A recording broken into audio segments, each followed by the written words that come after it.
ہمارے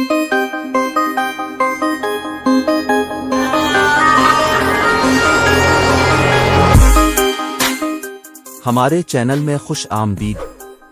اس ویڈیو میں ہم پاکستان پیپلز پارٹی کے بانی ذوالفقار علی بھٹو کی زندگی اور میراث کا جائزہ لیں گے۔ ذوالفقار علی بھٹو 5 جنوری 1928 کو برطانوی ہندوستان کے صوبہ سندھ کے ایک چھوٹے سے شہر لاڑکانہ میں پیدا ہوئے۔ وہ سر شاہ نواز بھٹو ایک امیر زمیندار اور سیاستدان اور ان کی اہلیہ خورشید بیگم کے سب سے بڑے بچے تھے۔ بھٹو کی تعلیم یونیورسٹی آف کیلیفورنیا، برکلے اور بعد میں یونیورسٹی آف آکسفورڈ سے ہوئی، جہاں انہوں نے قانون کی تعلیم حاصل کی۔ وہ ایک شاندار طالب علم تھا اور کئی تعلیمی اعزازات جیتے۔ بھٹو کا سیاسی کیریئر 1950 کی دہائی میں شروع ہوا، جب وہ اس وقت ملک کی حکمران جماعت پاکستان مسلم لیگ میں شامل ہوئے۔ انہوں نے تیزی سے صفوں میں اضافہ کیا اور صدر ایوب خان کے دور میں ملک کے وزیر خارجہ کے طور پر خدمات انجام دی۔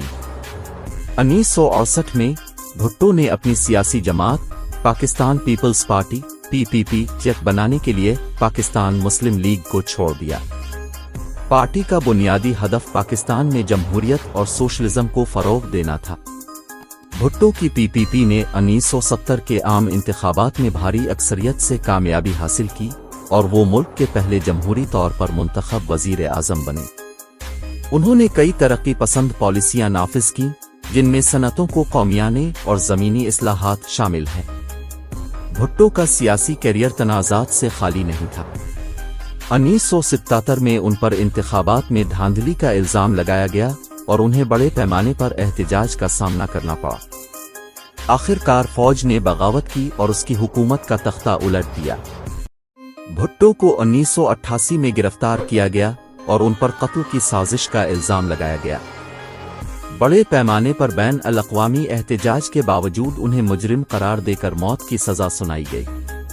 انہیں 4 اپریل 1979 کو 51 سال کی عمر میں پھانسی دے دی گئی۔ ذوالفقار علی بھٹو کی میراث پاکستان اور دنیا بھر میں جاری ہے۔ ایک جمہوری اور سوشلسٹ معاشرے کا ان کا ویژن پاکستانیوں کی نسلوں کو متاثر کرتا رہتا ہے، اور ان کی بیٹی بے نظیر بھٹو نے ان کے نقش قدم پر چلتے ہوئے ملک کی پہلی خاتون وزیر اعظم بنی۔ اس سے پاکستان پیپلز پارٹی کے بانی ذوالفقار علی بھٹو کی زندگی اور میراث پر ہماری نظر ختم ہوتی ہے۔ ہمیں امید ہے کہ اپنے اس ویڈیو کا لطف اٹھایا ہوگا اور اس قابل ذکر رہنما کے بارے میں کچھ نیا سیکھا ہوگا۔ اس طرح کے مزید مواد کے لیے ہمارے چینل کو لائک